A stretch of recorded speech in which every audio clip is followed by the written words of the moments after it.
right now, what's going on in D.C.? Will we see immigration reform soon? How about yet another government shutdown? Well, we're joined in studio by Congressman Sean Patrick Maloney, who's going to tell us what we can hope or maybe even dread. And next, well, you know, last night that Cory Booker took the Democratic primary in a walk up against two sitting congressmen and the Speaker of the Assembly. Why was the race such a blowout for him? And later, a new frontrunner in the New York City mayoral race, and many are asking, why is Bill de Blasio blasting everybody out of the water? All right, good evening, everybody, and welcome to RFL. I'm Richard French. A lot to cover in the next 60 minutes, and thank you for joining us this Wednesday evening, August 14th. And we're pleased to be joined right off the top here by Congressman Sean Patrick Maloney, Democrat representing New York's Hudson Valley. Congressman, thank you very much. I appreciate it. My pleasure. Nice to see you. You too. A lot to get to. Let's first start off with the not fun stuff, which has lately been Washington.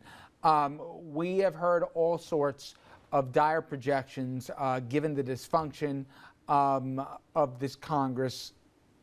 Do you think before this year's out, we're going to see any movement, real movement on immigration from any reason for optimism?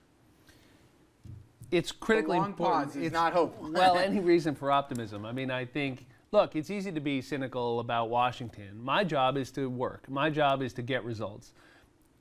There are the votes right now in the House of Representatives to pass the bill that cleared the Senate. And people should know what we're talking about, right? This means verifying the workforce, making sure people are legal who are working here, securing the border and dedicating unprecedented resources to that. No kidding, securing the border.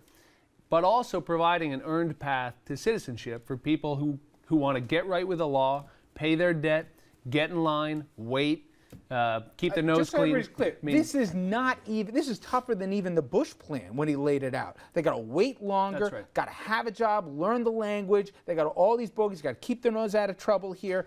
As you said, pay the taxes in this. But you're saying the votes are actually there in the House right now. They're absolutely there. The problem is that there is a very extreme element in the House that doesn't want to do anything. And that group is large enough to keep a vote from coming to the floor on the Senate bill. So what you will see is you will see that group put up a bunch of extreme amendments to some House legislation that really doesn't have immigration reform in mind, that is really trying to kill the whole process. And it's my job with some other people down there to be fighting every day to make sure we do something that makes sense, that helps us grow our economy, create jobs, you know, fund our programs like Social Security and Medicare, because everybody should be paying in.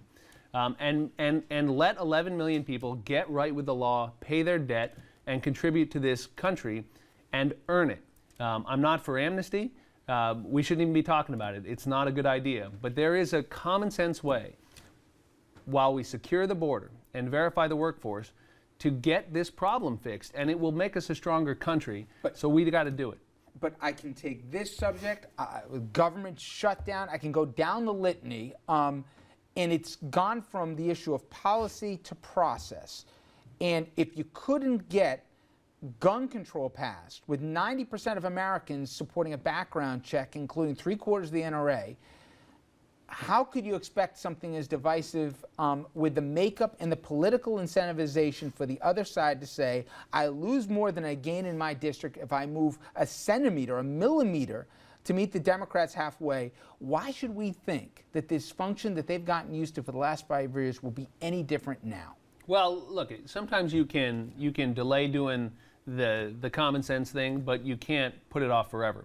We saw that on the Violence Against Women Act, which had been waiting for 500 days, but we got it done in this Congress because they just couldn't wait any longer. And violence against women is a really important subject, and we need to do something about it, and we got it done. There are other things that we're going to get done as well. Like I'm cautiously optimistic that we will get a good farm bill done. It's been through the ringer. But in the end, I think we can get good legislation. So we're in the middle of this thing. And on immigration, there's nothing more important we're doing this year, because people need to understand. This is about everybody paying taxes. This is about getting people to pay their debts, to get right with the law, to pay a penalty, to wait, to get in the back of the line. And we are going to secure the border, and we are going to verify the workforce so that if employers are trying to get an unfair advantage, we're going to hold them accountable. This is a good piece of legislation, and I'm going to keep fighting for it. Will the government shut down? Well, I sure hope not. It won't if I have anything to do with it, because we've got a lot of people who are who are more interested in fighting than in fixing problems. I'm not one of them. I'm a member of the No Labels group. We're 80 strong now, 40 Republicans, 40 Democrats. And what we're saying is, let's fix problems, not fight. And the number one thing is to avoid these phony crises that hurt our economy, that get in the way of people getting the help they need from the government. What we need to do is have a balanced approach where everybody gives a little, and we can resolve this budget fight without these dramatics like shutting the government down.